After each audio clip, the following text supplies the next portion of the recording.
अस्सलाम वालेकुम। उम्मीद है आप लोग खैरियत से होंगे।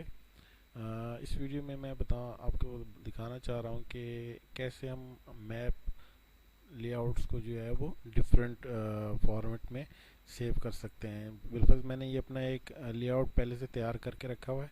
ठीक है, फाइल में गया मैं, और फाइल में मैंने जाके एक्सपोर्ट को सेलेक्ट किया, एक्सपोर्ट मैप। अच्छा, एक्सपोर्ट मैप को जब सेलेक्ट करेंगे तो हमारे पास यहाँ पे सेव एज टाइप में जेपीईजी लिखा हुआ है। ठीक है, आप क्लिक करें तो इसमें मुख्तलिफ़ किस्म के फॉर्मेट अवेलेबल हैं, आप इसको सिलेक्ट कर सकते हैं।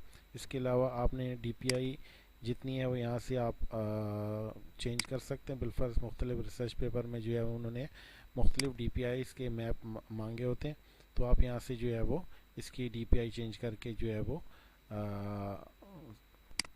मैप जो है वो मुख्तलिफ फॉर्मेट में आप जो है वो सेव कर सकते हैं। बिलफर्ज मैं ये एक सेलेक्ट कर लेता हूँ, इसका मैं सेव कर रहा हूँ।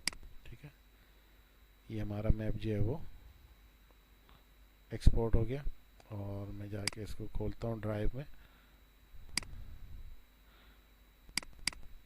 ठीक है, ये हमारा मैप जेपैग में कन्वर्ट हो गया, और हम इसको ऐसे ही भी अपनी विंडो में खोल के चेक कर सकते हैं। इसमें जो है वो डीपीआई इतनी ख़ास नहीं है, लेकिन आप चाहें तो उसकी डीपीआई बढ़ाकर जो है वो मैप का रिज़ल्ट ज़्यादा अच्छे से अच्छा कर सकते हैं।